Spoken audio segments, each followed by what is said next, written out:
we go. Okay. And a couple more folks coming in, but I think we should go ahead. So the first thing we're going to do is just some brief introductions. At which point, once we're finished with the introductions, we'll throw to the applicant team to give us a presentation of how this application has changed since we last met. Following that, we're going to hear from community association representatives in our ward. And then we're going to hear finally from Councillor Menard and Councillor Cloutier as well, if you wish, Councillor. And then we're going to go to everyone else in the audience for questions and comments. So that is the agenda as such.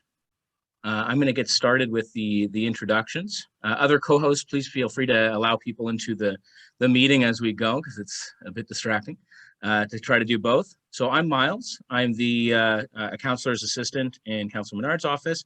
I work on planning development files for the office, as well as a number of other things, but that's primarily my role. And I'll be helping to facilitate this meeting tonight. Councillor Menard, would you like to introduce yourself briefly? Sure, I'll just say hello to everybody. Thank you for being here. Good to have Councillor Cloutier with us. And I saw you mentioned our other community associations. Miles, I see Marty Carr here too, I believe the president of the Alta Vista Community Association. Nice to see you in the audience. And obviously Susan, who's president of Heron Park, and Laura, president of Old Ottawa South. So lots of surrounding community associations. This development application, and I know there's time to speak later, but I'll just say, working through it, obviously, lots of some changes that you'll see today.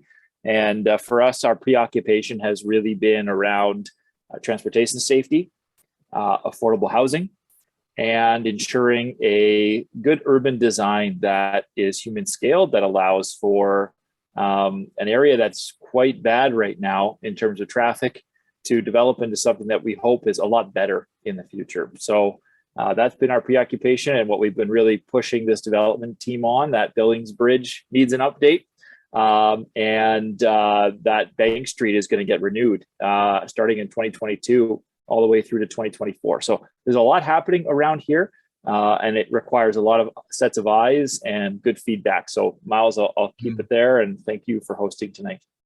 No worries. Yes, and now that you mention it, the development across the street, which is in Councillor Cloutier's ward. Councillor, would you like to say hello as well? Miles, thank you. Merci beaucoup, Miles, and good evening, everyone. Bonsoir. Yes, just thank you for this opportunity. I'm happy to participate because, as Councilor Menard knows and everyone knows, 1335, 1339 Bank Street in our ward.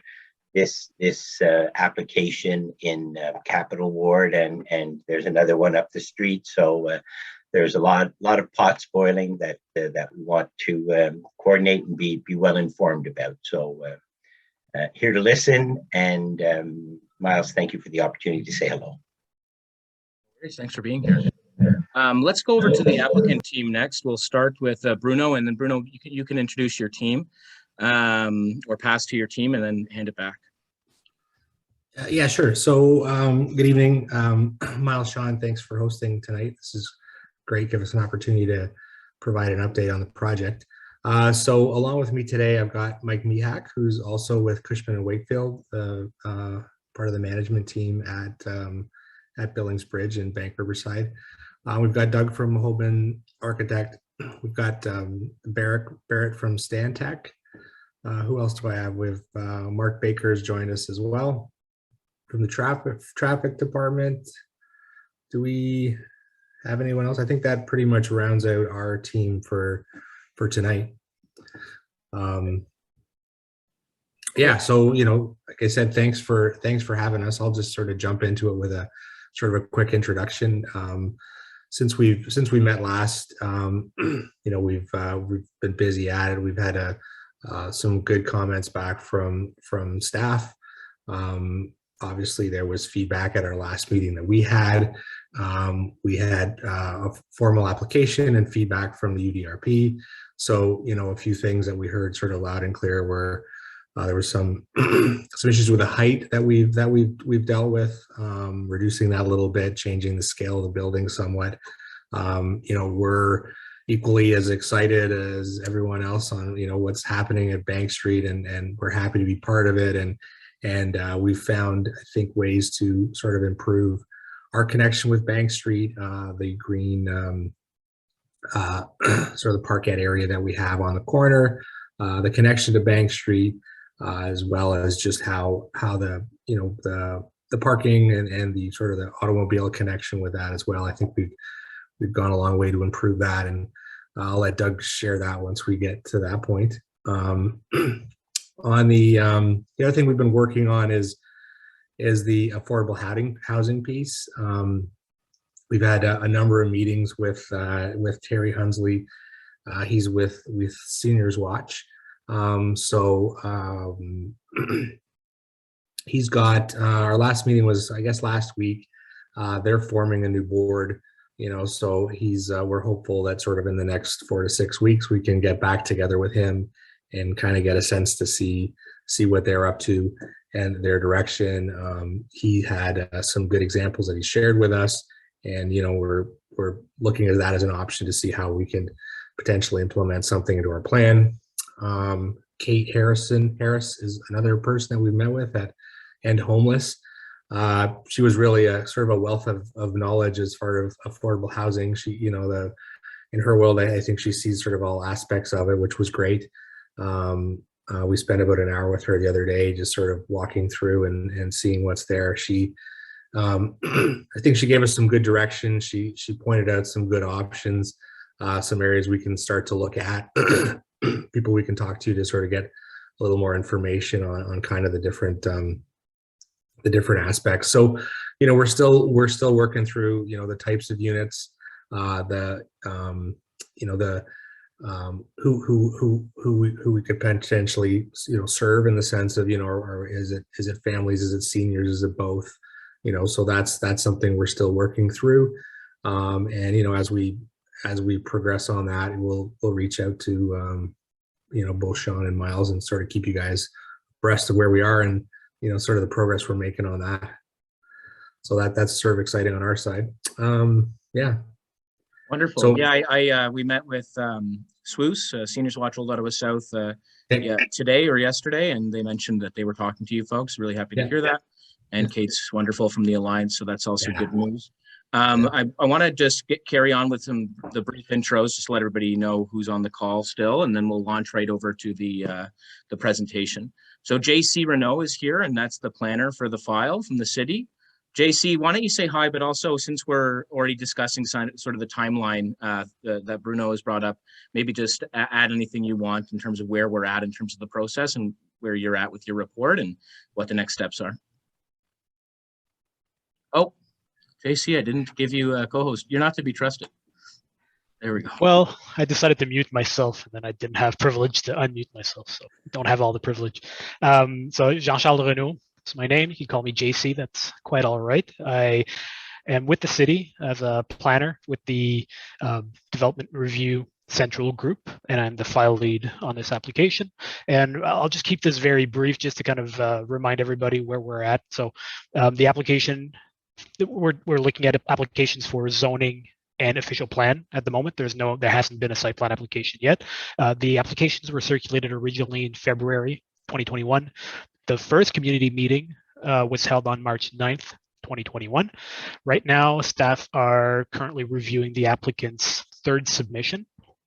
And depending on how that submission goes, we're currently looking at perhaps bring this to planning committee maybe March or April, but like I said, that's tentative, depending on how this latest revision goes or how discussions go. But that's my very brief overview. Thanks, JC. And JC will also be available later on to field questions from everyone when we get to that stage of the event tonight. I have on the call as well, who will be providing preliminary comments before we open the floor, Susan and Linda from the Heron Park Community Association, as well as Laura Urachega from the Old Ottawa South Community Association. And I see also Marty Carr. Thank you for flagging that. Councilor Menard is on the call with us as well from the Alta Vista Community Association. So all of you will be invited to provide comment initially before we open the floor after the presentation. And let's perhaps introduce ourselves at that point as well. And we can get moving with the presentation tonight. So Bruno, I can't remember, who do we have sharing on your side? Oh, it's Doug.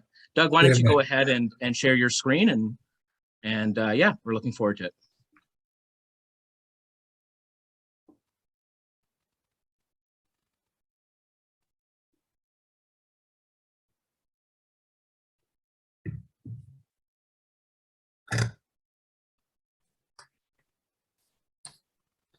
Excuse me for a second, I wasn't on the start page there.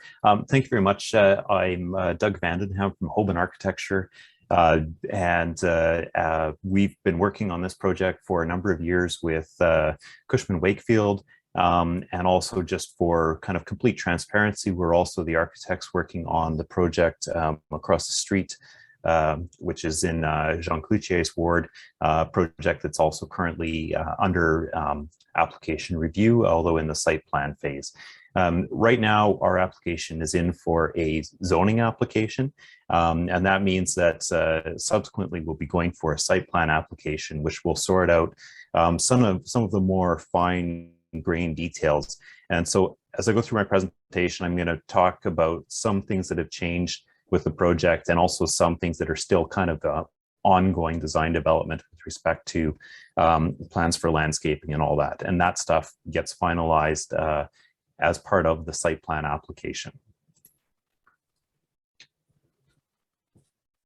For some reason I can't scroll my, oh, there we go. Okay, so just a quick overview on the project and where we're at. So this is a proposal for 2 new mixed-use apartment buildings, 2 different heights. The south building, which is likely to be phase 1, that's this building right here, will be 27 stories. The north one will be 29 stories. We're proposing 2 levels of below-grade parking, covering a majority of the site with some small exception areas where we've pulled it back for some landscaping purposes. There'll be roughly, give or take, 500 new dwelling units as part of these 2 projects. Unit sizes will vary from small studio apartments up to 2-bedroom and 2-bedroom plus units, depending on kind of the final unit breakdown and essentially what target markets we're catering towards in terms of affordable housing. There is 2 vehicle access points to the site. One of them is mid-block between the 2 riversides on Bank Street. This one is restricted to right in, right out to avoid traffic crossing over the center median of Bank Street. There's a secondary vehicle access over here onto the westbound Riverside Drive. On the ground level, facing the Bank Street, we're proposing commercial uses. And a big piece of this project, I think, that we see as a real highlight, and what we see as a contribution to this whole renewed strip of Bank Street, is that the corner of this intersection here is being left open as a public plaza space. As Miles had mentioned, this project's gone through a number of different iterations. It's been to well, we've had a previous community meeting, we've had an informal UDRP consultation, a formal UDRP consultation, and 3 levels of revision on the rezoning. As part of some of those changes, I've shown the initial application to the UDRP up in the top corner here, the original zoning application and the current application. And just to highlight some of those changes really quickly, we've had a reduction in the building heights from 29 and 33 stories down to 27 and 29 stories. One of the other big changes driven by the UDRP is a reduction in height of the 2 podiums. So from 6 stories down to 5 and 4 stories. We've also had some wind studies commissioned for the plaza, just to make sure that as we move through the development of the landscape in this space, that we keep in mind the usability throughout all of Ottawa seasons, not just, you know, prime summer season, given the access to recreational networks that plaza has. We've also did a review of whether or not the building form would work better as 2 linked buildings. And we found that that question was prompted both by the zoning review and also by the UDRP.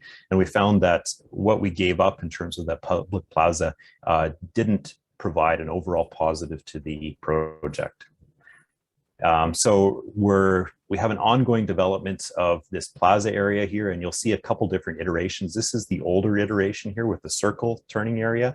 And what I'll show you later is the current version for the zoning application that has moved around some of the surface parking areas and reduced the amount of paved surface in this plaza space. This plaza space is going to be further refined and designed through the site plan application process as we bring on a landscape architect. Some of the other stuff we've done in response to UDRP comments is shifted some of the service spaces and the loading spaces away from the public plaza and more internal to the buildings, so that we can avoid having heavy vehicle traffic kind of in that proximity of that plaza. The entranceway to Riverside formerly was on the kind of the Bank Street side of this building right here. And in response to UDRP comments and concerns from city regarding traffic and the proximity to this intersection, we've shifted it to the far west corner of the site to get it as far away from this intersection as possible, and also to allow this kind of continuous connection between the south tower here and the plaza space. And continuing to work with the City of Ottawa and the design team for the Bank Street frontage here to ensure that we provide adequate space for cycle tracks, for landscape buffer, and also for a wider sidewalk than there is currently. And then, small little things, additional bicycle parking spaces at the plaza level, really making sure that we can provide somewhere for people who are coming off the recreational networks to park while they go use these commercial spaces or cafe or whatever ends up in there. I don't think I really have to go over the site context too exhaustively. I've put these slides in. If there's questions about contextual stuff, we can come back to them. Kind of on the massing side of things, what we've proposed to do is basically a podium building, 5-story podium tower that's set back from the edges, gets a little bit more slender as we go up to provide a nice kind of articulated edge against the sky. We've tried to keep them fairly slender and also to provide a kind of a detailed top to these buildings. So I've got a few examples down here. Some projects that we've worked on that are in Ottawa here, the Rideau, New Ovo, which is near Preston Street, and Frontier, which is new apartment development we've done near Blair Station. And then, similarly looking at some other precedent projects from out of Calgary. As I mentioned before, we've made some further development on these podium spaces. So if any of you who are at one of the earlier presentations remember that we had more of a, I guess, almost a faux heritage warehouse style to that, we've kind of brought or developed that further in response to some of the UDRP comments to give it a bit more of a contemporary version of that warehouse massing. So we've still kept a very kind of strong masonry base, but we've been a little bit more playful and looser with the cadence of the openings, and really just allowed it to partly differentiate itself from the building across the street, which is taking a little bit more of a historic view to a podium, and just make this project stand on its own as distinct. So a couple different projects that kind of relate to that. This one we looked at in Montreal, and then another project that our office has done on Wellington Street a number of years ago.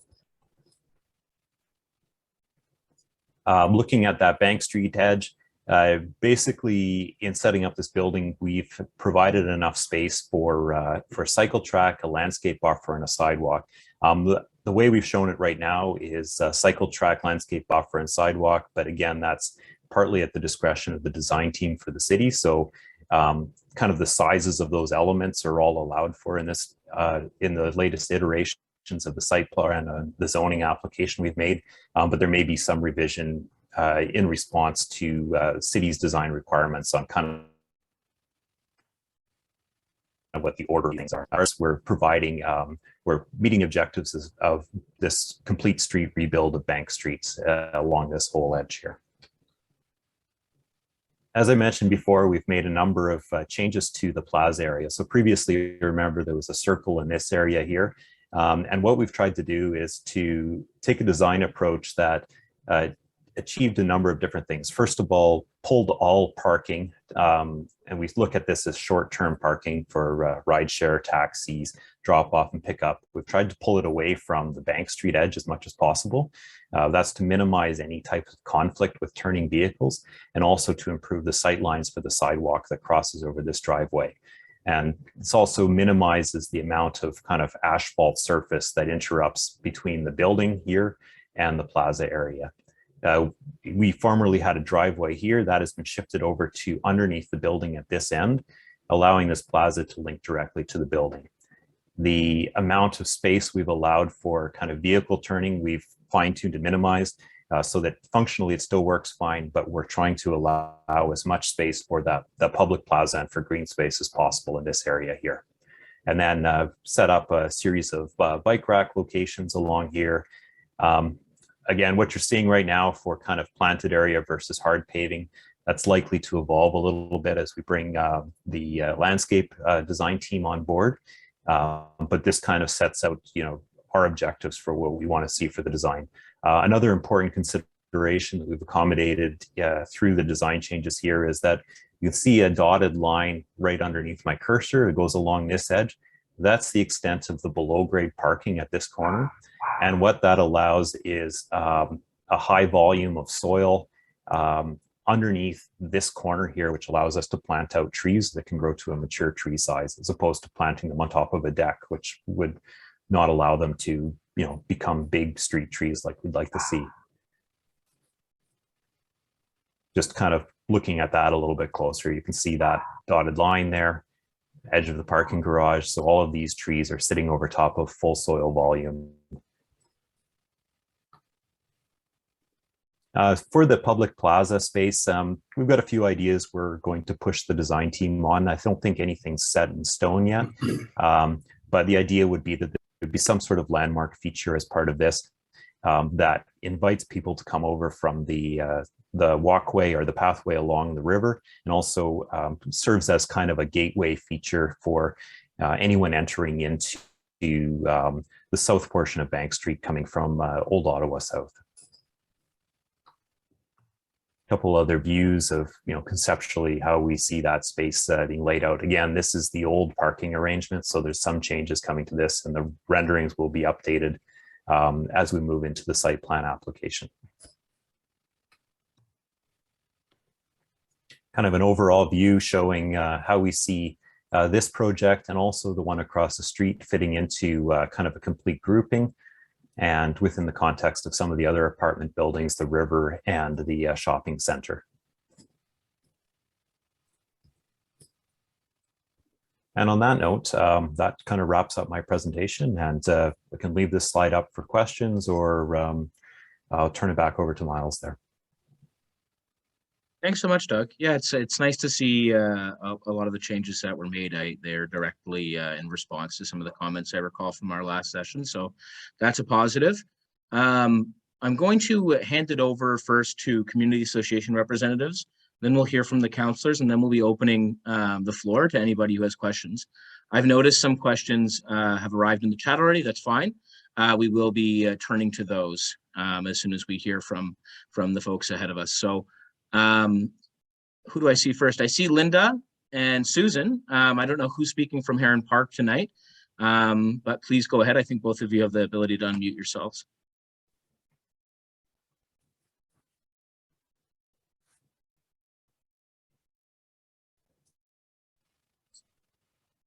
Linda, are you there? I thought I'd give you the floor first, as you are the president. Okay. Top down. Oh boy. Yes, thank you. And there have been some changes since you met with us. So that is really nice to see. Really like the idea of the plaza and what you're doing there, and hoping that what you say is that kind of landmark or nice feature that'll go in there will be very attractive to people actually using it, as opposed to just walking through it. So that's kind of what we would like to see there. I have some questions. I know that for us, the height is still, still too high considering what the original plan or what's permitted there at the moment.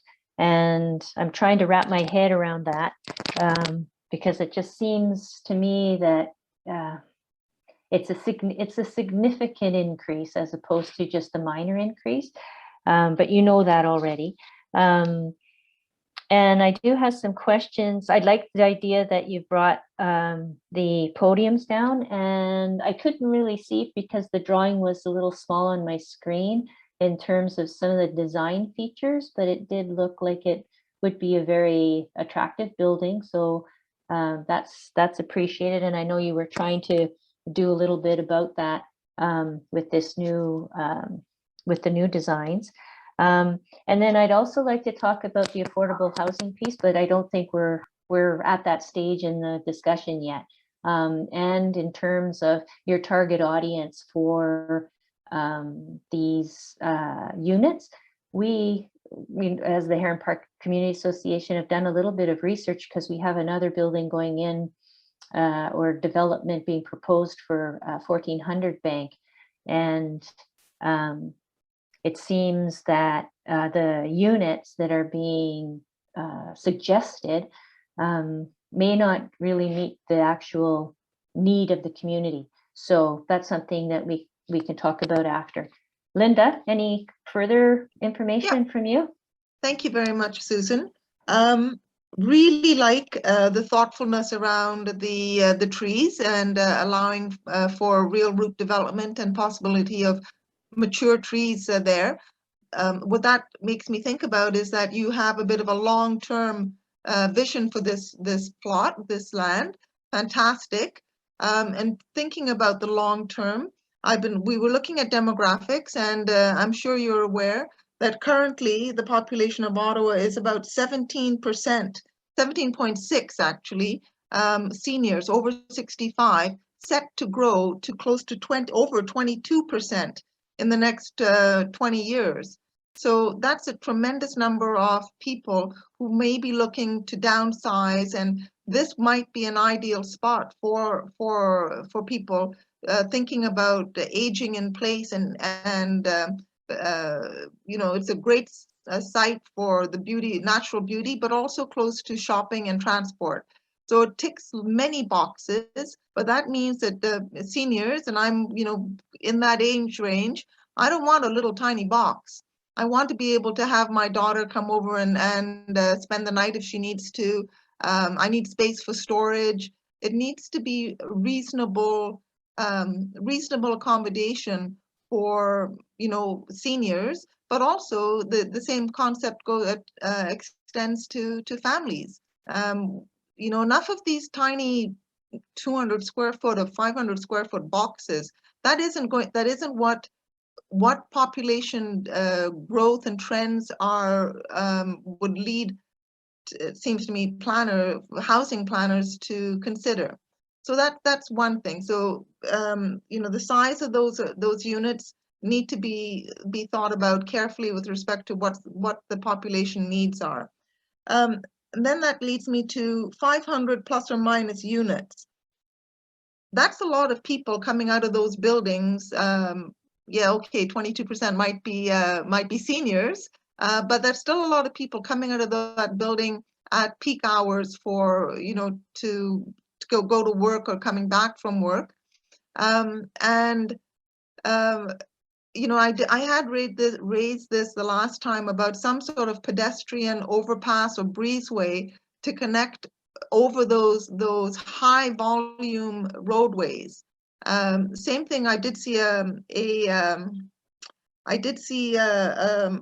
poster, a question around a pedestrian or footpath or something across to get to the river.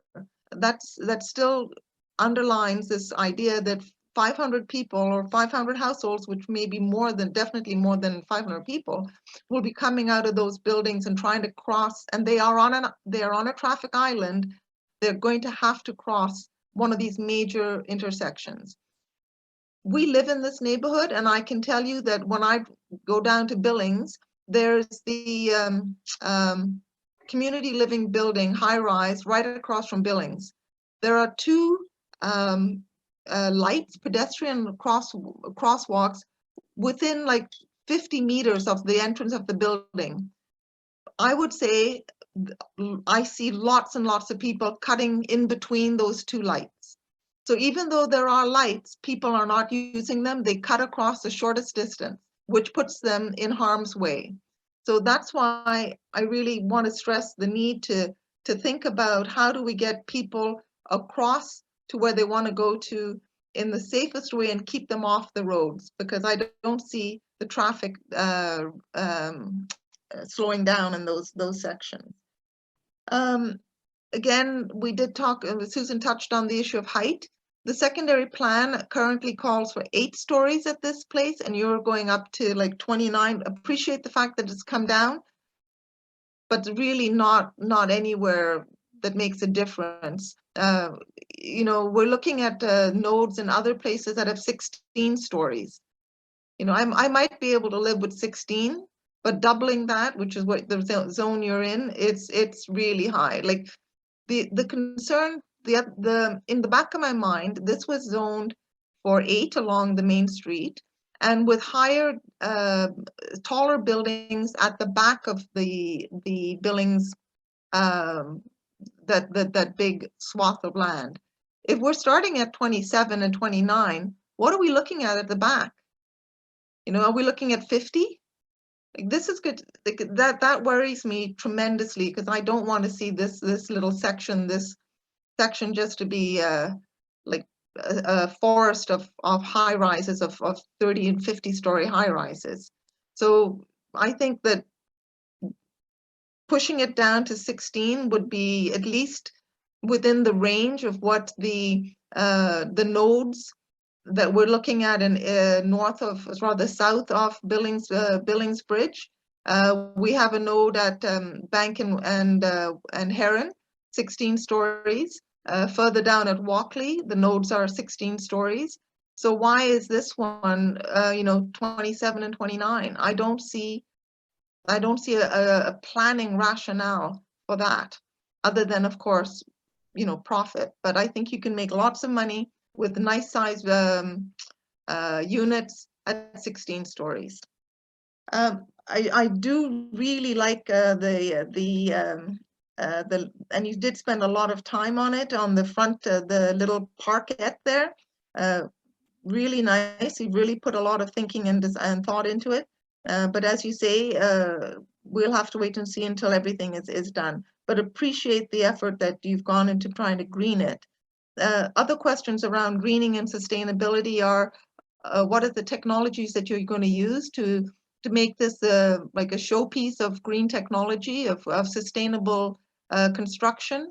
Love to hear your thoughts on some of the innovative and really cool construction materials that are being used and piloted in other places. Zero, again, the whole zero net carbon would be wonderful. Okay, I think I'll stop there. I'm sure Laura has something to add as well, and we'd love to hear from the Alta Vista president as well. Thank you. Thanks, Linda. Okay, folks, so let's hear from Laura and Marty, and then I of course we'd want to hear a response from the applicant team, and then we'll be opening. Miles, I'll just jump in. I actually think we should. I'll just jump in. I actually think let's get an answer on the first 2 delegations, and then let's move on to the others, because I just, there's a lot of questions in there and comments. I don't want to lose their importance as we move along. So if we could just hear back from the development team on those 2 first. Sure. Okay, team, you're up. Yeah, thank you. I'll try to remember all the questions that came up on here. I'm going to start off with just the comment on unit size.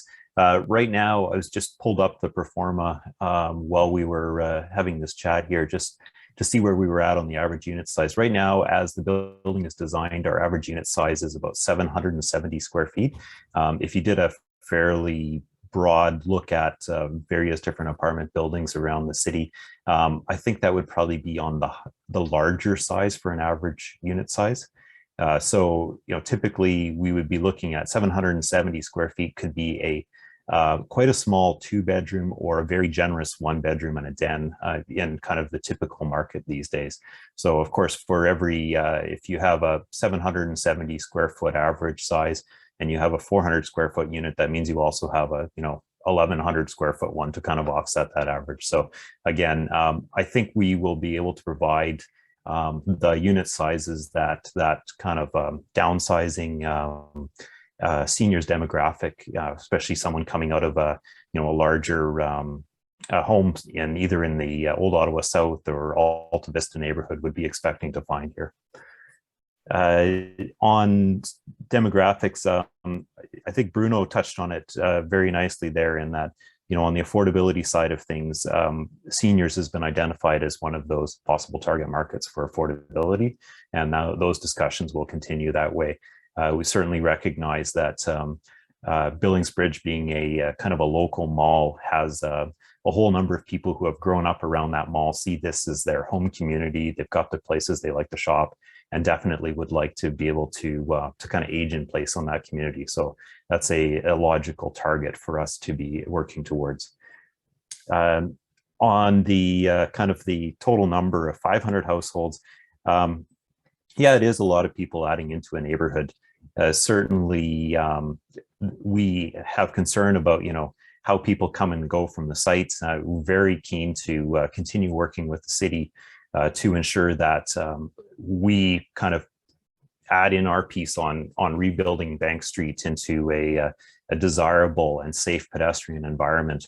A lot of the design decisions we've made around trying to keep the buildings, basically provide lots of breathing space around that Bank Street and Riverside intersection, are to facilitate trying to improve the safety of that and also just to try to provide some interest that hopefully will provide that sort of friction that slows traffic down, working in part with, of course, with the city's design changes here. So I think it's an ongoing thing. Definitely, we're having ongoing discussions back and forth with traffic and with the clients, both for this project and one across the street, on how to make this street be a desirable place that people want to live, as opposed to just being a thoroughfare for traffic. So I can't really say really hard answers, because I think that's it's something that ultimately the street realm is the city. And they control the design on that, but we're eager to work with them where we can. On building height, I just comment on it really briefly.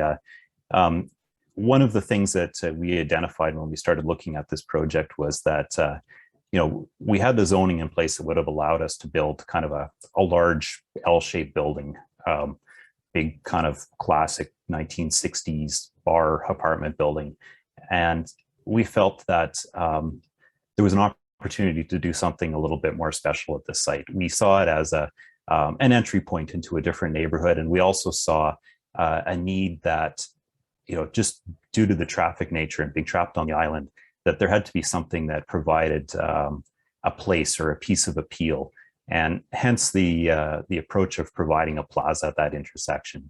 And in providing that plaza there, what we're asking for permission to do is basically to take development area that we could have built in that location and we're not building, and to place it on top of the buildings, on top of the allowable height. So in going higher, we are not asking for more development area. We're just asking to change the shape of the development area that's allowed on this site. So that's where those building heights come from, the 27 and the 29. The reason those came down from 29 and 33 is that we played a little bit with the shape of the towers. We found a way to get the target density into a slightly shorter tower. So I know that's not going to be a satisfactory answer to some people, because it's still higher than they want to see, but I just wanted to kind of give you a little bit of an idea on our thinking and how we ended up in that place. Doug, What questions did I miss there? if I could press you a little further on the height question, because I know that's a big concern from the Heron Park Community Association. The density added here is not going to trigger a Section 37 agreement because it needs to reach a certain percentage. JC, you can correct me if I'm wrong. I believe it's 25% or 30%, something like that. What additional density is coming to this site that would have been allowed under zoning? Do we have a figure for that? For allowable from zoning, none. With the new heights, it's now none? No, I think Barry, we figured that one out, when we went through the calculation. Oh, you're muted yet. I think I can unmute you. Perfect. I followed JC's lead on that one. It seems to have worked. In terms, I'm not sure. Can you repeat the question again, Miles, just so I've got it clear here? So Doug was saying, you know, all we're doing is moving around density, and we hear that a lot. But there is measurements that you have to do to see how much extra density, if any, you are putting on site to see if you trigger a community benefits agreement. So I'm wondering if you have that figure, if there is additional density here, not just a moving of density, and if so, how much? So I don't have the calculation rate in front of me. This is something I can certainly provide. We have provided it to the city and coordinated that with them.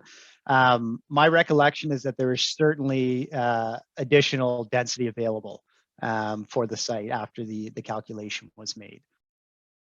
Okay. And then I guess just to provide a little more planning rationale or background on the height question, because you know I anticipate more questions about height may come up throughout the night.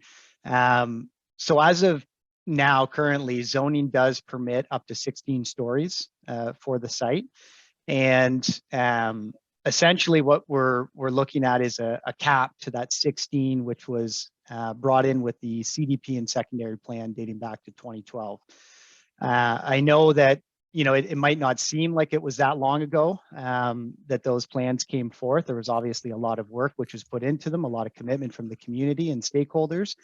But in the planning world, especially with where we are currently, a lot has changed in the last 10 years. We've gone through multiple directives from the province on how land use planning should proceed. And this is known as the provincial policy statement. Back then, it would have been the 2008 version, which would have been in force. And then we had the 2014 version, and now we have the 2020 versions. So a lot has changed in terms of the direction coming down from the province to municipalities on how they're to address growth, especially around transit stations, which we are within proximity here.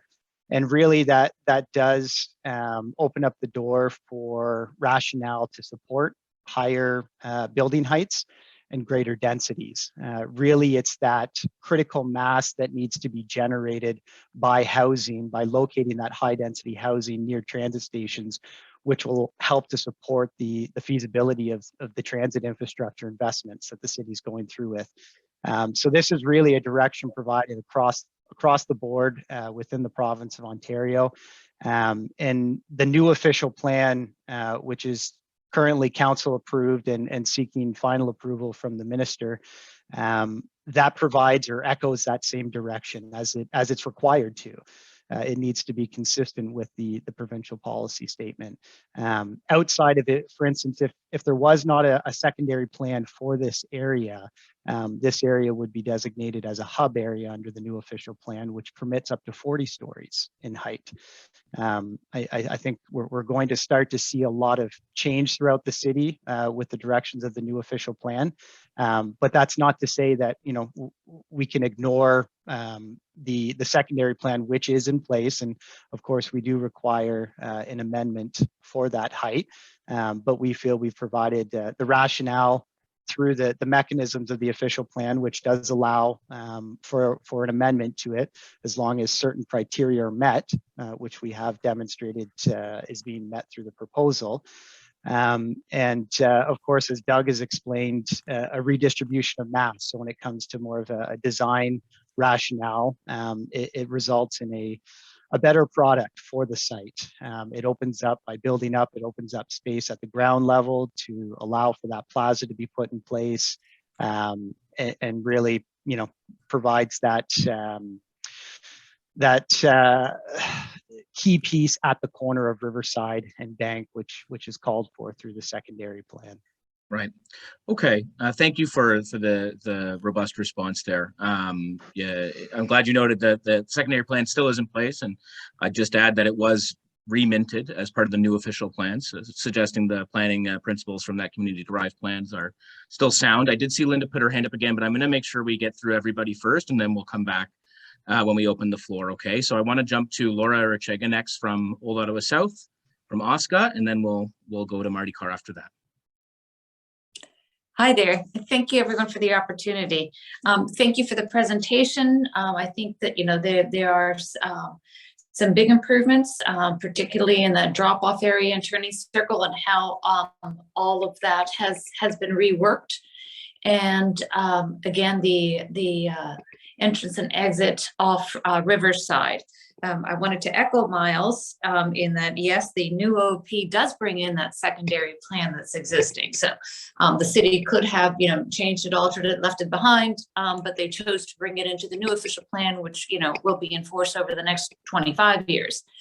So, you know, I think they must have considered it to be one of the ones that was valid, because they did change or drop a number of those. That said, I do understand the redistribution of mass. However, I believe that it could have been done perhaps a little more sensitively in terms of the heights and respecting the secondary plan to a greater degree. I feel that this is particularly the case when I look at the Riverside Tower, and that in response to that strong natural element, that a diminution of height, particularly on that building, would be something that would serve the project well. On the plaza area, it's certainly much improved. Love the trees and everything else. One question I have is, has a shadow study been done for the plaza area in particular? Because you've got a tower to the west, across the street, a tower to the east, and you have a tower to the south. So I think it would be interesting to provide a shadow study for the plaza. Through at least, you know, the 3 seasons when it will probably see the greatest use. Bicycle parking and all of that, that's wonderful. You know, obviously the Billings Bridge is a huge issue, and one that needs to be tackled and addressed. And I think that the opportunity is there to take a look at that now, when we have these 2 developments across the street from each other, right at the foot of the bridge. And I'm hoping that the powers that be and our wonderful political leadership is going to take that on and help us all in that department. As we all know, it's a bad intersection, very bad intersection. In terms of affordability, I was wondering if there's any idea what percentage of units would be affordable, and would any of those be considered to be deeply affordable? And last but not least, the 770 square feet is 770 square feet. But you know, when I look at all the units, for the most part, they seem to be there's a few bachelors, some 1-bedrooms with den, a couple or a few 2-bedroom units as well, and I see 1 or 2 2-bedrooms with den. And but you know, as we went through this whole official plan process, one of the things that we were told was very necessary in the city of Ottawa, if we are to accommodate densities, is some 3-bedroom families for 3-bedroom units for families.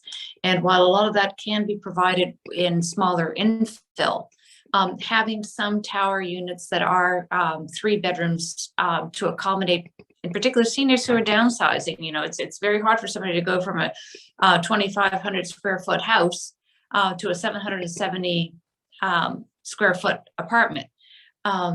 You know, particularly people in the income brackets who live in these neighborhoods. So if we could have a mix in the building, and that's, you know, I think the important thing is having a mix of unit sizes, a mix in types of people who are attracted to these units, and some affordable units, some deeply affordable units, and other people who are just, people from the neighborhood who are looking to, perhaps they're getting older, they want to be near transit, they don't want to have a car necessarily anymore. So as with everything, I think what's important is the mix.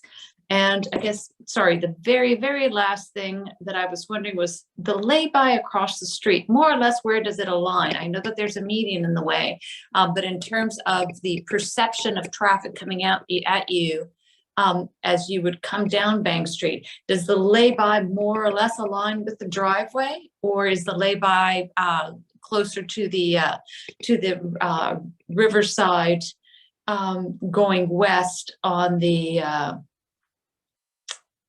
other side of the street? So those are my questions. Thank you. Okay, folks, over to you, and then we'll go to Marty Carr, and then from there.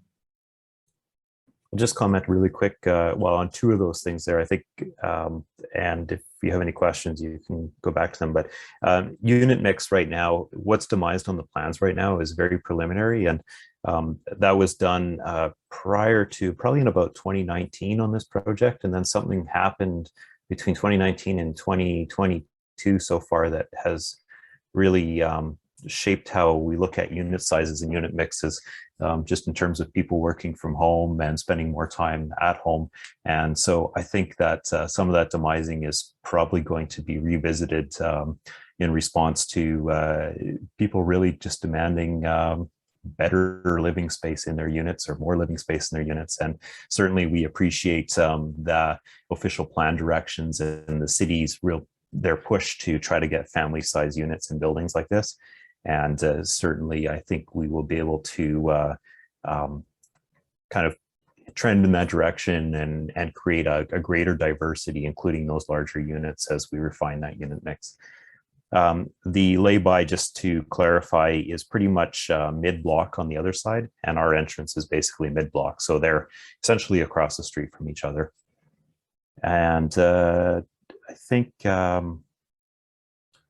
the other responses, other comments, are probably we covered in our responses already. Laura, did I miss anything there? It was the shadow study. I think we've. Oh, yes. Sorry. Yeah. One that's been submitted. Yeah, the shadow studies are on the DevApps website. I could show them on screen really quick, but you're probably better off to look at them on DevApps, because it takes a little bit of looking to see what's going on and where, and just in the use of time for everyone else to have a chance to ask questions. So. All right. Doug, if you want to pull them up, we can keep doing questions and just have you doing that in the background. That would be fine. Yep. Yeah, so both community associations have raised the issue of mixed dwellings, and under the new official plan, folks should know that there is a large unit dwelling criterion that this application would be subject to. I believe it would be at least 5%, if not greater, and that's 3 bedrooms or greater, or a similar square footage. So ideally, this building ends up being in line with that new official plan, which will be in effect by the time this is built. So Marty Carr, over to you. And I've just stuck the shadow studies up here. I'll stick on March for a couple minutes and then continue on. Marty, you can go ahead. Yeah, asked to unmute. Sorry. Yeah, sorry. Thank you very much, Miles, and thank you, Councillor Menard, for the opportunity to speak. I won't. I'll try not to reiterate what the other community associations have said, but basically our concerns are very similar. Just a note that, it was in, I have a note here from LM Aguilas in July 2021. So not even, I kind of lost track of time in the pandemic, but not even 8 months ago, confirming that the secondary plan policies will take precedence over the policies of the PMTCA, the PMTSA. So there's a 16-story height. Across the street, 1335, 39 Bank Street, the city planners gave us the story that they could basically move things around like Lego blocks, because there was a difference between the 26 stories of the tower and the height of the podium. And that was the reason why. So here we have buildings that don't have a difference in height between a podium and a thing and a tower. So we're saying that now, it's acceptable to have 27 and 29 stories. I appreciate the fact that the heights have come down, but you know, I do believe that the Billings Bridge Plaza is now owned by Cushman and Wakefield as well. So we're expecting development there in addition to Confederation Heights. So if we're continually changing the story on why we're allowing greater heights, I think it's a story that we need to get straight. We just went through a complete process with the official plan. There was no touching of the secondary plan for Bank Street. So I'm questioning why that was kept in place. And just a note with the affordable housing, I appreciate that you've spoken to Katie Burkholder-Harris and that there's a commitment there. I believe that if once the official plan goes through, the new plan, that this area is indeed a protected major transit station area. And if the inclusionary zoning is going to be introduced, there will be requirements for affordable housing. So I would ask the developer to consider that we're working on an official plan amendment to the current application, but what would be allowed in the future would be significant. So I would ask that that be kept in mind. And the third item that I'll mention, most people have mentioned everything else with respect to the traffic, the intersection. I heard Linda mention with the dangerous crossing by the OCH building that, you know, right on Bank Street. But it's fundamental that the city look at Bank and Riverside, the intersection. They look at the bridge going into Old Ottawa South. It's exceptionally dangerous. I understand that there's a lot of coordination that needs to be done with a lot of disparate projects right now. We've got the Bank Street redesign. We've got 1400 Bank. We've got 1335, 39 Bank. We've got these two towers. We've got Confederation Heights. And we're not always getting the same story. We're not getting the same story from all the city planners. You know, part of it is a ward difference. You know, we've got Councillor Menard and a couple associations in the one ward. We've got us over in the other ward. And so different people are assigned to the files, but we need to have a more consistent story overall. So anyhow, I don't think that there's anything to respond to, but just really concerned with the fact that the stories keep changing about what's allowable and what's not. And appreciate the commitment to affordable housing. Thank you very much. And thank you, Councillor Menard and Miles. Thank you so much, Marty. JC, you might want to respond, or the team might want to respond. You don't have to, but I just wanted to open the floor to you in case you did. Well, might as well say something. Otherwise, I'm just going to stay silent the whole night. But just maybe a quick note as to what I can interpret Alain Miguelez's comment regarding the secondary plan taking precedence. You know, that's correct. And I mean, and I think what he meant to say was that the new OP will not take place or will not take over any of the policies contained in the secondary plan. That being said, it still remains a secondary plan or you know, a plan in place which can be, or applications can still be made to obtain relief from it. Doesn't mean it cannot be touched at all. So that my attempt at interpreting that statement. That's all I wanted to say about that. Thanks, JC. Okay, so folks, Councillor Cloutier sent me a message just to say he's here to listen tonight. He doesn't feel the need to weigh in, and he has to leave early in any event, but was pleased to see Marty here from the Alta Vista side, as are we. But Councillor Menard, I'd like to throw to you now before we open the floor for some preliminary comments, and then we'll open the floor at that time. Sure. Thanks so much, Miles. Really good comments from community associations. I do think we need to talk about the affordable housing piece because, yes, we have an old official plan and we have a new official plan that's been submitted to the minister and inclusionary zoning that's coming as well. So just maybe some clarity on the call from the development applicant as well as our staff on what are the current rules and what is the thinking around affordable housing for the building. Sorry if I broke up there. Do you need me to repeat that? Okay.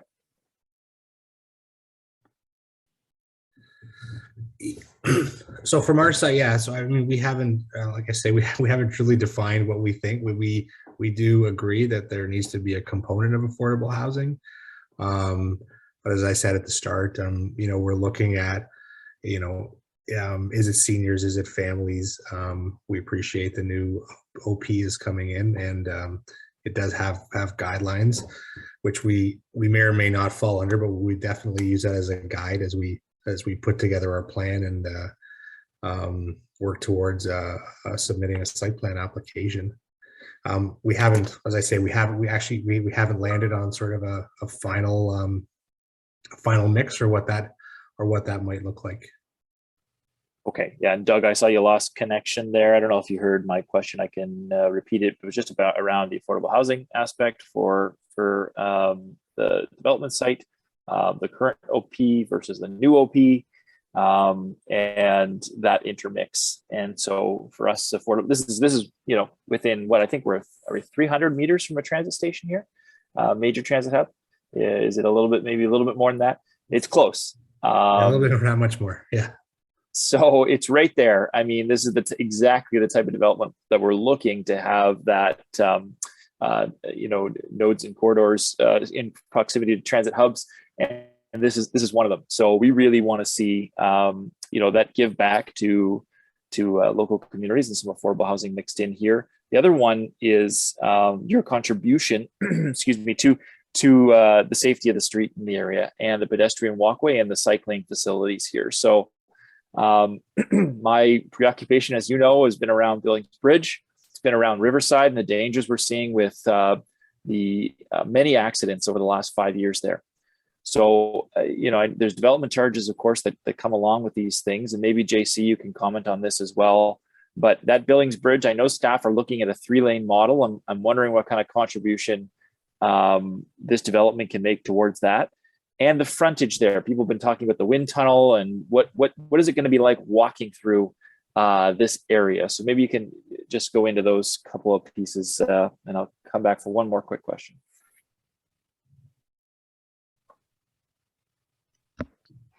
Maybe I can jump in just to mention about that a wind study was submitted along with the application, was reviewed and ensured that the wind levels were appropriate to create a comfortable space.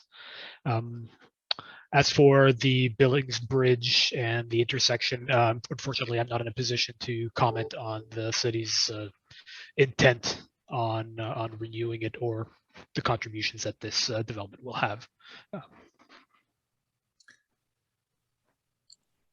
Barrett, I saw you were going to jump in there as well. Yeah, I'll just jump in quickly on the affordable housing question posed. So my understanding right now, and JC can jump in to correct me, is that under the current official plan and with the new official plan, there's really nothing in place at the moment to require it, and that the city's intent is hopefully sometime this summer to have a clear direction going forward, when the new official plan can then be amended to adopt a firmer approach, which will give us basically a clear guideline on how to apply it.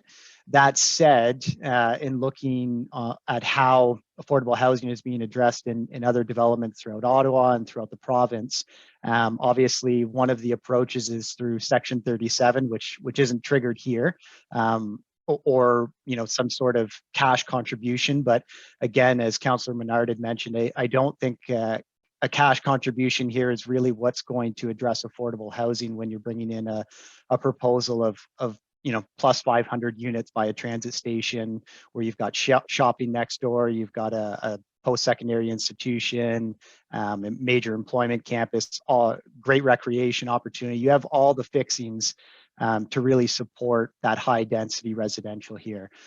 So really, we don't have a firm strategy just yet, but we're trying to keep all doors open and explore all avenues on how best to, listen to the community at what's really needed for affordable housing, be it for older citizens or for the deeply affordable. And of course, we're going to work with the community and the city through the site plan control process to firm up that approach.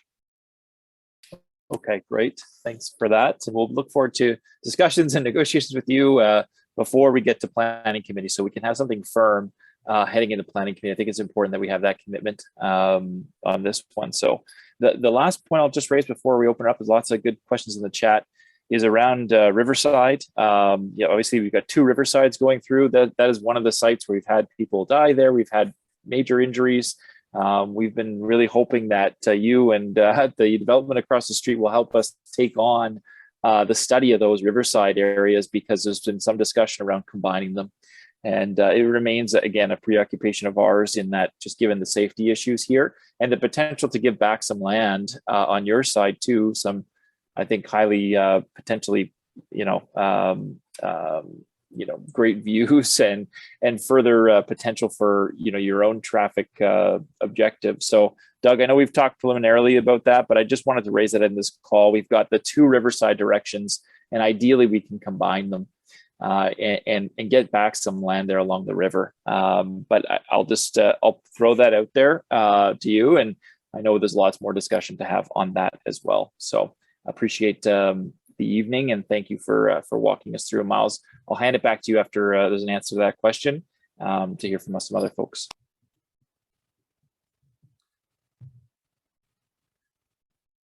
Who's best? Mark, do you want to comment on the two Riversides?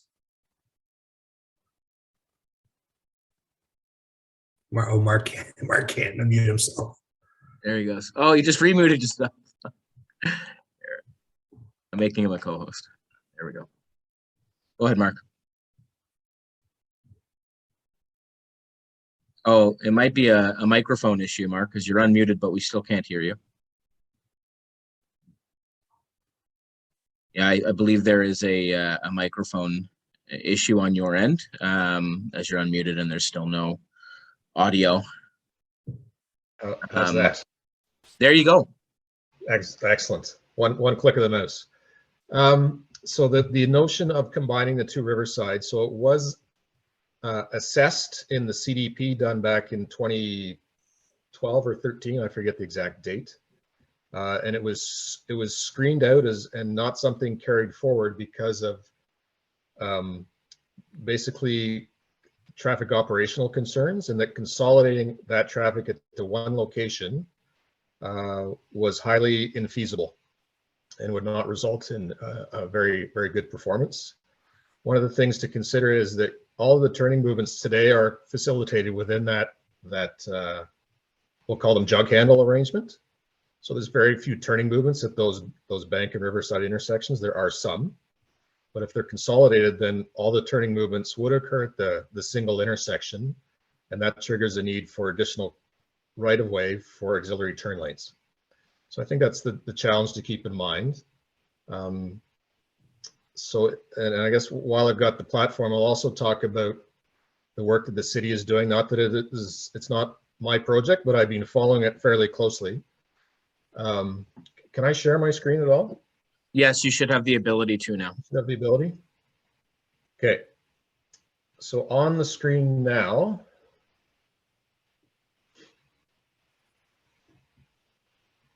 what are you seeing? Does it say Bank Street Road Safety Audit at the top? Yep. You're zoomed in, but yes, this is the right page. I zoomed in so people could see it. So there you go. So as part of the Bank Street Renewal Project, there was something called a road safety audit completed by that consulting team. And it identified a number of pedestrian, cycling, and vehicular issues at these two intersections and elsewhere in the corridor. That information was used to inform this design from March 2021. If I zoom in more closely, this intersection, this is the south intersection, we'll call it. So you can see the provision of the cycling tracks on either side. The site that we're talking about is here in on the left-hand side, and on the north, or I'll call it the east side of Bank Street there's the Harveys. You can see that. So this is the south intersection. You got cycling facilities, sidewalks, and you've got cycling and pedestrian treatments at the south intersection. And if I scroll up, you've got a similar treatment at the north intersection with cycling and pedestrian crossing. There's no color or anything exciting going on at Billings Bridge because the city study stops right there, and there's no easy solution that has been identified thus far.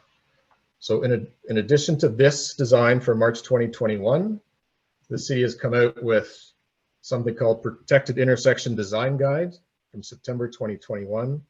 I've been informed that the design that I just showed you needs to be updated to reflect those design standards, and it'll be reissued likely in a month or two as part of the detailed design. And that construction is planned to move forward in spring of 2023. That's my understanding. So hopefully that was a helpful recap of what the city's doing along the Bank Street frontage and at those intersections with Bank and Riverside. No, that was It's that was helpful. helpful. It is helpful. I'll just mention one thing, Miles, and I'll hand it back to you.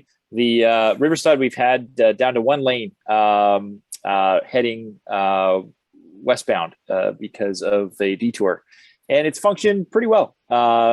There's a couple of backups during major rush hour, but other than that, it's functioned very, very well. So oftentimes we get the answer that something just can't be done because we've got some traffic engineering reports that say it can't, and when we do it, we find out it can and it functions well. So all those turning radiuses and things like that, that's stuff that we need further study on to actually look at it. I think Kate from Parsons, I'm not sure if that's the person that was recommended by city staff at one point as well. Mark, maybe your colleague as well, I know has looked at this too. And Steve Willis, as a proponent of Billings Bridge, I think before too, also looked at this and was recommending that combination. So it is something that I hope we can do some more research on and look into and really take a go at it, because this would improve that area, that urban design so much for people if we could combine those instead of having two throughways with all the accidents, all the costs that add up with it as well. Yeah. No, I understand the concept and the value from an urban design perspective. I just think you're right. It needs a closer look from a traffic operational perspective, which was done 10 years ago, and things were done differently 10 years ago, admittedly. So perhaps a fresh look is in order. Mhm. Fair enough. Thank you very much. Okay, thanks. Yeah, and a change of assumptions maybe with some of these traffic analyses we see. And Lord knows there's so much land that's wasted right now by traffic loops. So let's move on, folks. I want to open the floor now to all of the wonderful residents who've joined us to hear about the newest application, version of the application. So what I'm going to ask folks to do is to please use the raise hand function, and then I will call on you to provide your comment and or question. I also would welcome people to message in the chat if you're having trouble finding the raise hand function. If that's something that's getting in the way of you participating, let me know there and I'll call on you that way. But I'd like to go ahead. I see we have one question already, but please just raise your hand anytime and I'll keep track of the queue. So first we're going to go to Mike Little from Heron Park. Mike, I'm glad you're on this call. Let's hear from you. I'm a little blurry, but I'm here. Can you hear me? Fantastic. I apologize. I got three questions that are split up into three. Number one, is this the right time to talk about commercial use on the plaza? Thinking like a hot dog cart or like the NCC little patio booths. Doesn't have to be NCC, but that type of thing. Is there any sort of activation planned in that regard?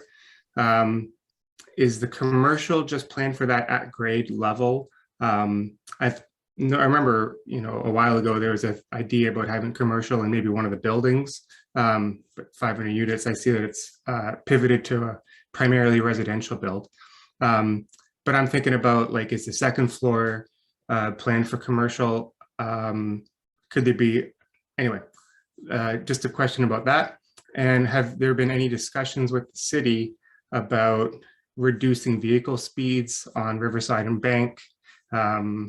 Because that's just a crazy car focused area, and we don't want a car dependent set of buildings to go in here. So making this a really welcoming area is more than just providing an extra couple of meters of bikeway along a dangerous street. Like, my kid's never going to bike there until he's older because it's just super dangerous. And it doesn't matter that there's, an extra 30, an extra bike lane. It's just not enough.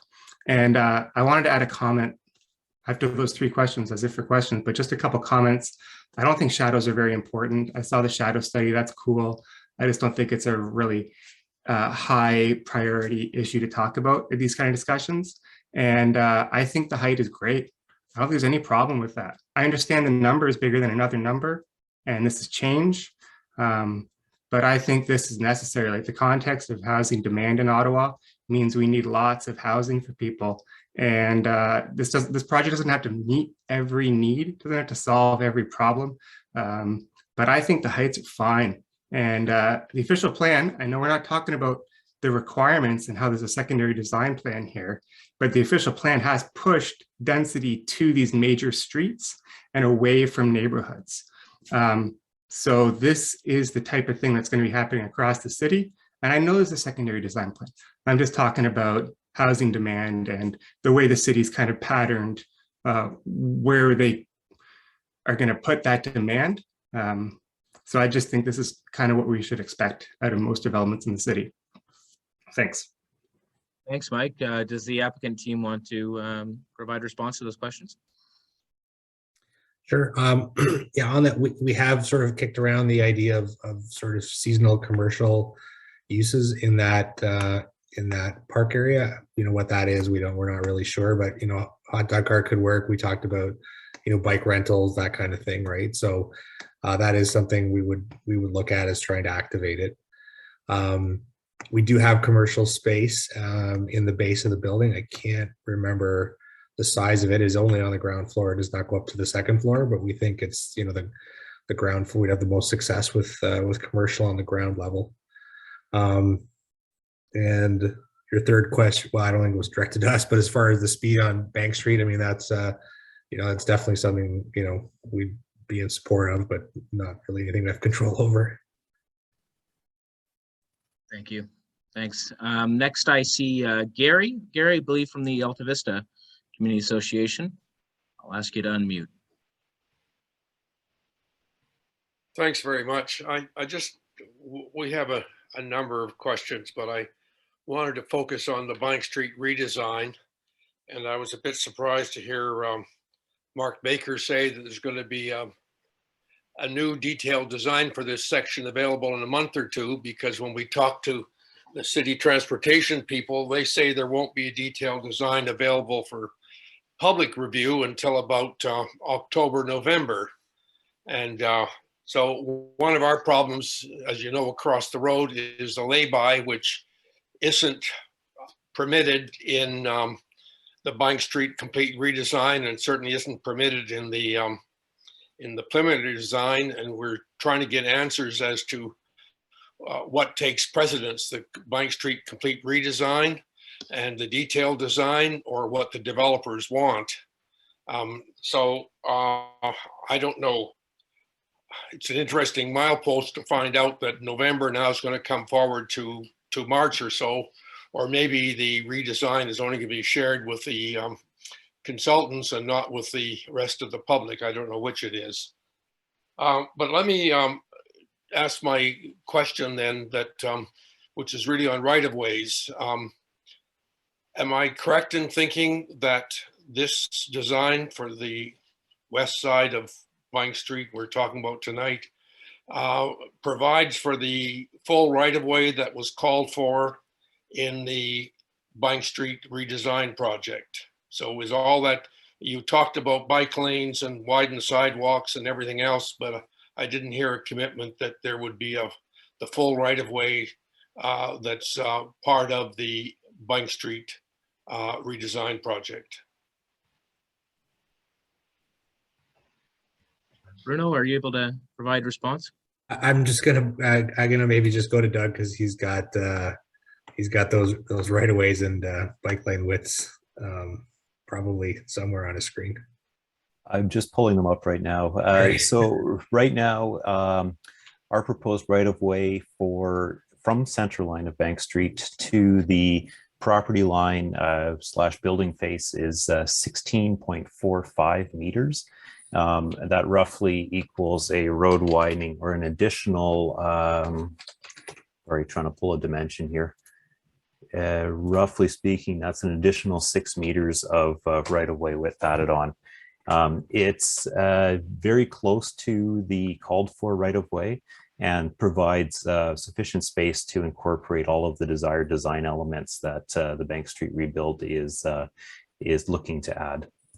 So the cycle track, landscaped boulevard, and also wider sidewalks. Okay, thank you for that response.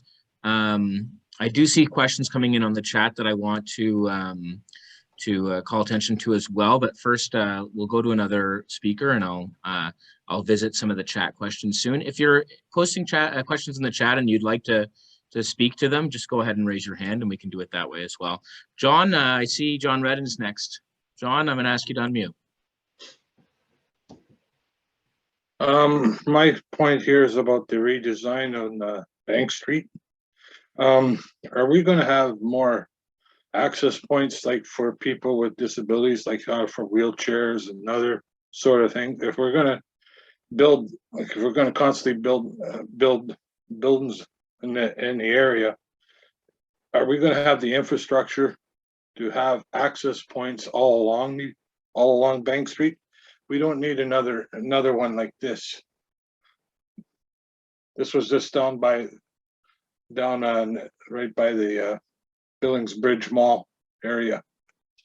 The reason is during wintertime, there was no access points from there. There was a view, transit stop there.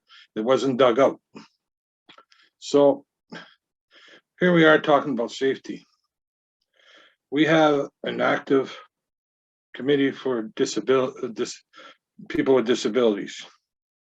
We forgot them on mass. We forgot to use them for mass policy. Why can't we use them for building in this city? We're being forgotten, and that's what I just want to bring up. Thank you, John. Somebody from the applicant team provide response, please. Well, John, thank you for sharing that picture. I had actually seen it on Twitter. I think it was yesterday as well, just regarding that fact that, you know, the sidewalk clearing is relatively poor in a lot of areas of the city, and that's a really unfortunate situation. And I hope that the priorities of clearing can be shifted to provide a more equal opportunity for all sorts of mobility. On the developer side here, what we're proposing is we're trying to provide accessible parking spaces at grade close to the front doors of both buildings. And so certainly as those are part of the private realm of this building, they'll be maintained to the building's maintenance standard. So we won't be relying on city snow clearing services to make sure those are cleared.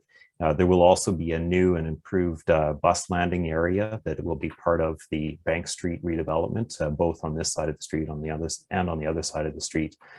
We hope that that will be designed in such a way that it can be very well maintained and provide the ability to safely offload anyone who is challenged in accessibility. So I'm not sure if that fully answers your question, but certainly on the developer side of things, we're trying to make this building be as accessible as possible and to provide for a broad range of people's needs. Great, thank you for that. I see John's back in the queue, which is fine. We're just going to go to some first-time speakers and circle back around. So Leo, I have you up next in my queue here. I'm asking you to unmute.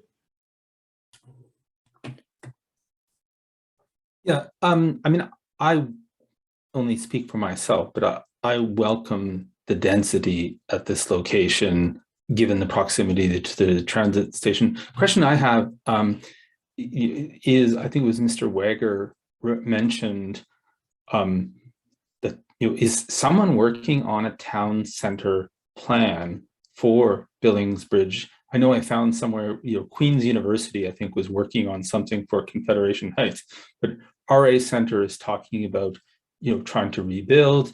I've been digging into some of the 1950s history on the construction of the RA Center and that whole area. And, you know, I mean, it really lends itself now to a complete, you know, much more integrated plan. I'm just curious, is that happening anywhere in the city or with an engineering firm? So I mean, in all our centers, we're always sort of trying to do master planning and seeing where we can improve and intensify. One of the challenges we always run against is major tenants and the controls that they have over the sites and the ability to make changes. So between tenants like TD Bank, Loblaws, and Walmart, they do somewhat prohibit what we can do at the site, but it's definitely, we do have master planning that we've done with Hoban's office to see how that can be improved, how the site can be improved, how the edge along Bank Street can be improved. So yeah, those are plans that we're doing ourselves. We have had, in the past on other properties, we've had urban planning groups from universities come and do studies on our behalf. No one's come and offered to do it for us at Billings Bridge, but it is a process that we are going through, and we sort of update on a regular basis. Okay, thanks. Just because there's tremendous opportunity right now. I was talking to Public Works recently. I mean, the government is really thinking about what this future of work looks like, and right. The housing opportunities, et cetera, at that site. Anyway, you people know all this, so. Yeah, no, but you're bang on. Thanks, Leo. Yeah, that site, we'd love to see it transformed. I see one of my favorite folks in the ward. I shouldn't say that, Anna, but I see Anna here, so I'd love to hear from you, Anna.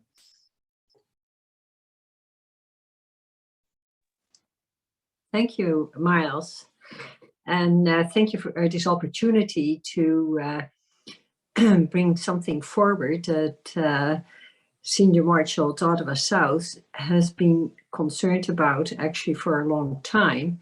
And right now it is taking, we are moving forward with plans, with the hope of developing an abbey field in our larger area, not just for Old Ottawa South, but for the larger area. And what is abbey field? Bruno, I believe you are aware of it. I think you have spoken with Terry Hunsley about this. It is a well-established co-living arrangement for seniors. It is a movement that started in England and it is now worldwide. There is an abbey field already here in Parkdale and in several areas in Canada. And there is a movement to integrate these co-living arrangements in apartment buildings. And of course, your building would be ideal. And we are having a call out for people who like to serve on a board to organize, to bring this forward. And we are, of course, very interested in finding out to what extent, how open are you to this? How you have plans, and when could we weigh in? When is this opportunity for an abbey field in the building? It is to recap. It is usually a co-living arrangement for about 15 seniors. It could be more or less. And they have a bed sitting room with their own bathroom, and then communal living quarters, dining, kitchen, recreation. Maybe you can comment, or one of your team can comment on that, if there would be such a hope or for the potential of developing an abbey field in your tower.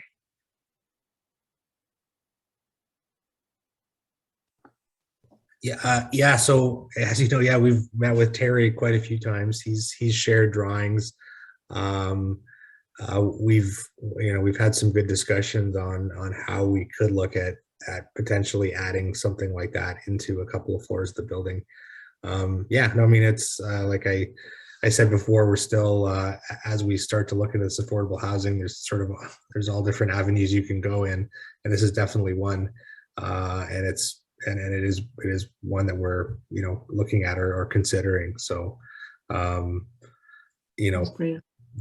sort of commitment at this point, but it's definitely something that we are looking at. And like I say, Terry's been good in providing even drawings and layouts of those existing facilities, which has helped us sort of understand what they are And yeah, I know, I understand he's putting together a board of directors that should be, he said, sort of about 4 to 6 weeks away, and would like the opportunity to sort of sit down with us then. So that's great. We'd be open to that.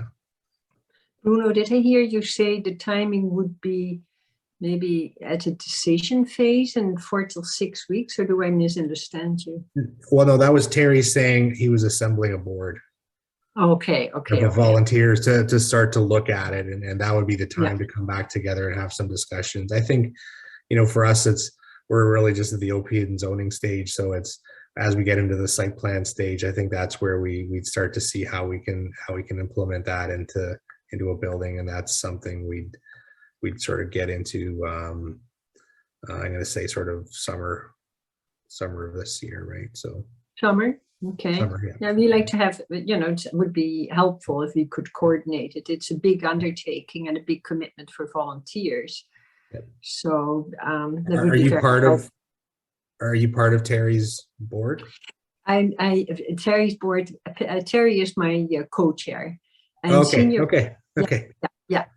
And Senior Barchold Ottawa South is a committee of OSCA, the Ottawa South Community Association. And sorry, I missed that part. Yeah, sorry about that.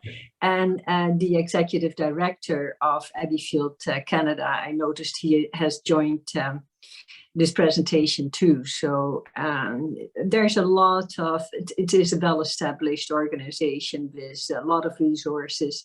So yeah, we really like to give it some serious attention from you. Thank you. Yeah. Thanks so much, Anna. I see next we have Michelle. I think you had some comments in the chat earlier that I was looking at, so I'd love for you to raise them now, and any other questions you have, I'll ask you to unmute.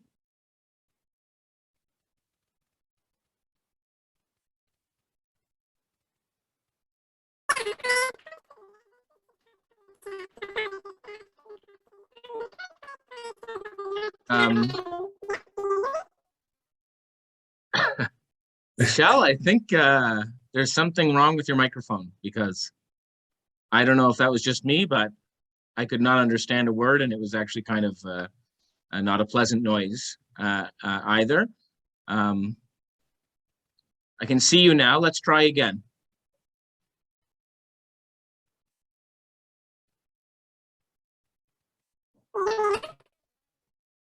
Yeah, I'm afraid, Michelle, we can't understand you. It's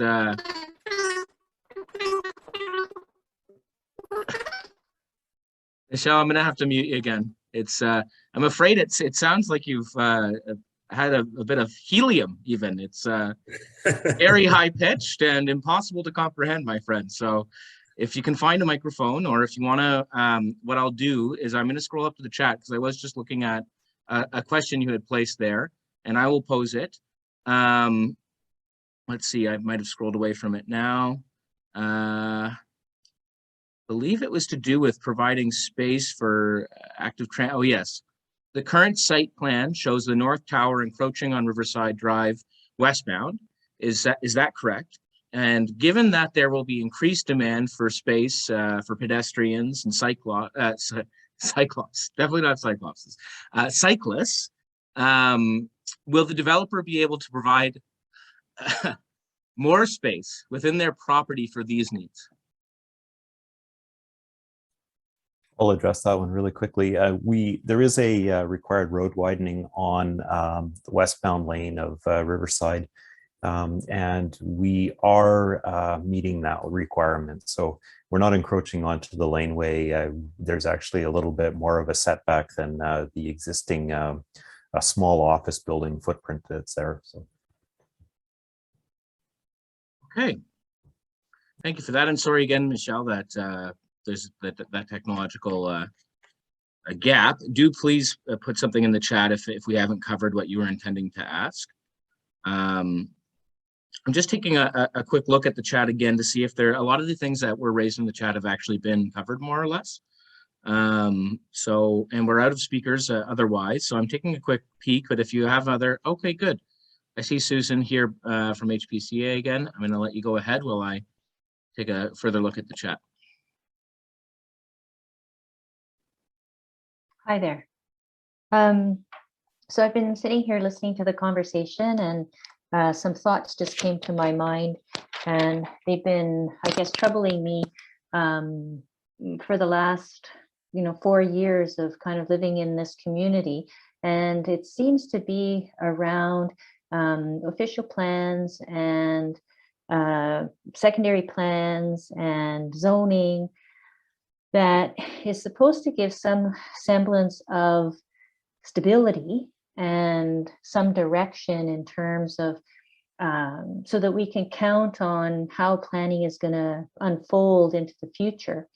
And it's time and time again, we see development going in and requests being made that completely negates or blows out of the water or super exceeds the limits that have been set in place for what I believe is a good reason.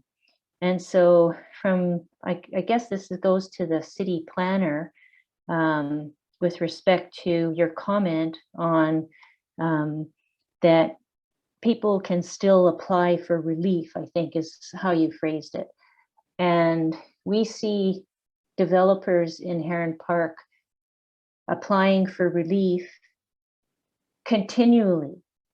And I guess to the point, and to be perfectly blunt, where we feel that perhaps there's no reason why we actually have an official plan or a secondary plan or a Bank Street renewal plan. And I'm just like, I'm wondering how the city can justify the number of times that relief is given when it's so excessive. So, and in this case, it would be the, going from sort of the 16 stories to 27 and 29. I think our community's concern, and what I've heard from the other community associations, is that it's not about intensification for us. It's about, how would I describe it? It's more around how we can count on the types of zoning that has been designated within our communities, so that, for example, we get a 27-story building down on Riverside and Bank. Well, does that mean that 27 stories is going to go in up on Heron and Walkley along Bank? And where we've said that it's supposed to be 16. So that's our worry with respect to the community, is that we're given these parameters to work with, and then they're just disregarded. So do you have a comment on that, besides they can still provide apply for relief? Sure, I can provide a brief comment. These plans are meant to provide direction for the community as a whole, and oftentimes, perhaps the way the community develops is perhaps not necessarily representative of the plan itself, and that's why the Planning Act is structured in such a way that it allows amendments to be made or relief to be sought on these plans. All of that to say, though, not all requests are appropriate. These requests for relief still need to be studied in terms of the appropriateness, their appropriateness, and to make sure that they still align with the intent of those secondary plans. So that is the reason why we go through this planning review process, to work with the applicants to make sure that although if approved, these relief might be different than what is permitted in the plans, they still can maintain the spirit or the intent of the original plans. Hey, thank you. Can I have a follow-up? Yeah, sure. Go ahead, Susan. And what would be, so I guess, quality of life and the the living space is something that's in the official plan in terms of providing places for people to live where they're going to thrive. And so, you know, I guess I look at that and I wonder how much weight that's given in your assessment when looking at the intent of the intent of planning. Yes, well, in addition to things like urban design and other things, we do consider quality of life in our assessment of these requests. And but I guess my question was in terms of, like, I know there's no number to it, but in terms of weight, like, you know, it's like soft science versus hard science. Is quality of life really a serious consideration when you are doing your assessment?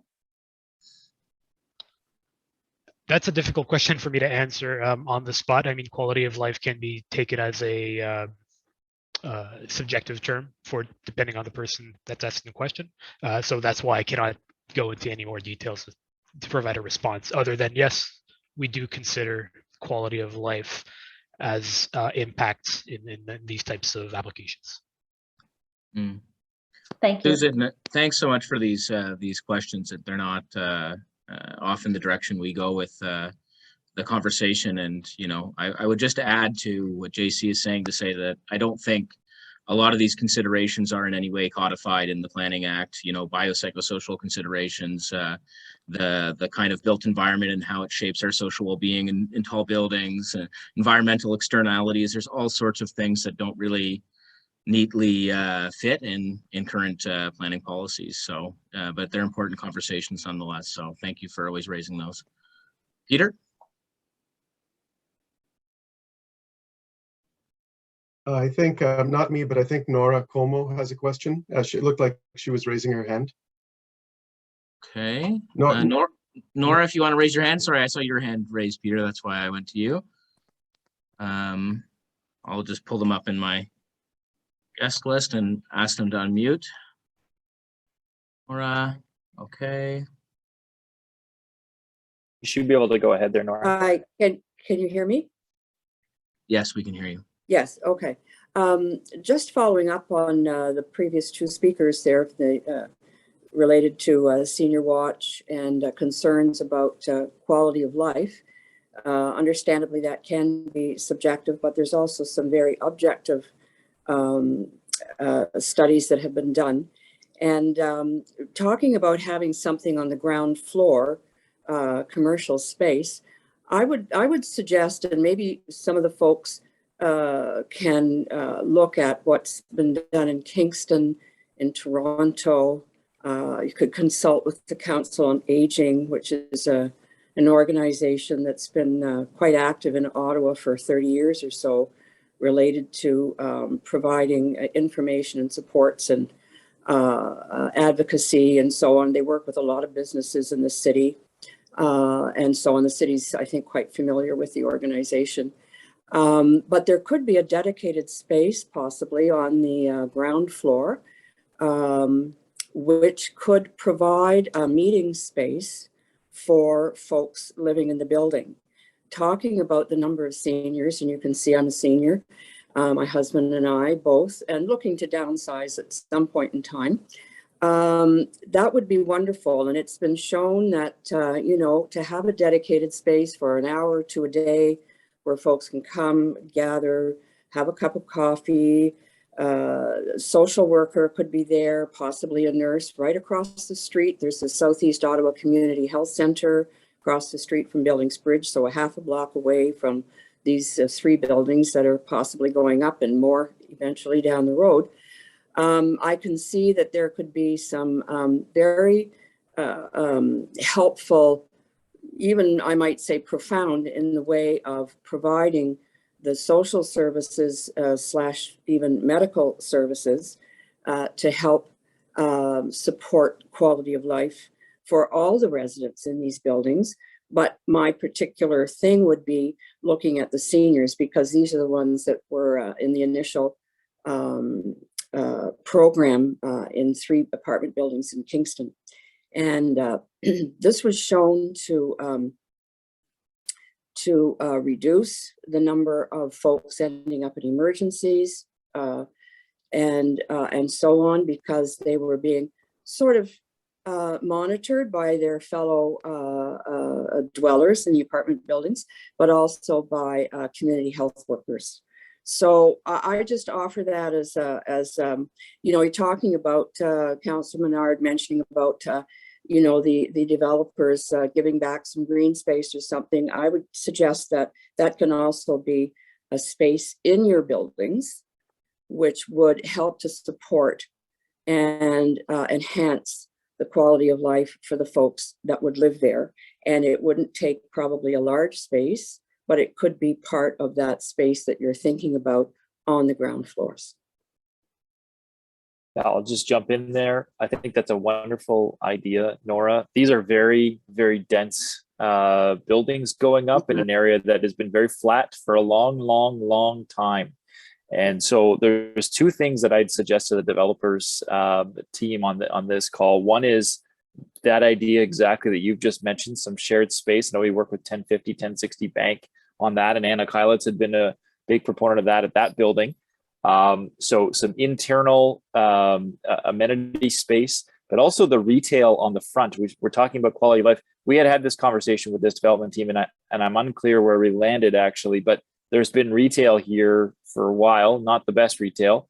Some of it's just an open field at this time, but ideally the building that's fronting Bank, you're going to have commercial there, I assume, right? Is that the plan? I'm sorry if I'm missing it, but there should be commercial fronting on Bank, on our traditional main street of Bank Street, correct? Is that not happening, or? That is the plan. Yeah, to have commercial spaces there. Yeah. So right now it's delineated as 2 spaces, but you know, market would drive whether it's a bigger space or multiple small ones. I mean, our hope is that that's going to be an attractive lease up space for a cafe or something with its proximity to the pathways. And you know, there's probably a range of different commercial uses that would see a Bank Street frontage as being very desirable there. Okay, thanks very much for that. And I think Nora's idea, and I've seen Susan in the chat as well, the space for you know, work satellite space, space for seniors. I think there's a lot of seniors in Old Ottawa South and other neighborhoods around here that are looking to downsize and really interested in this building. They want to see it go up. They want it done well, designed for them. So I think there's a lot of opportunity here for that type of idea to be incorporated. I'd love to hear from the team on that now or in the future before we get to planning committee. Yeah, I mean, in any of the new rental buildings, I mean, that's, I think, one of the things that differentiates them from some of the older stock is interior amenity space is, you know, as important as the exterior, and that's really becomes even a marketing piece for the building in itself, right? So it's definitely something we incorporate.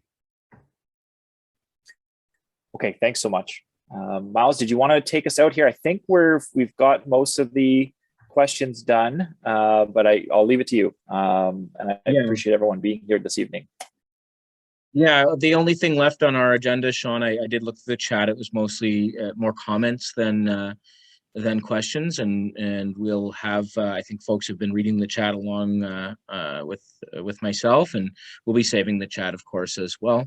But there's really only one thing left on the agenda, and that was to throw to you to say to wish us all good night. You've just done that, so I don't know if you wanted to add anything else before we go, other than just to thank the community associations for having representatives here and speaking to this application and all the time that goes into reviewing these applications. It's all volunteer time, so you know, thank you for being here. Thank you to the applicant team for consulting with us again, right? We don't, sometimes we don't even get one consultation. So we do appreciate you coming back to us with revised plans. And so thank you to you as well.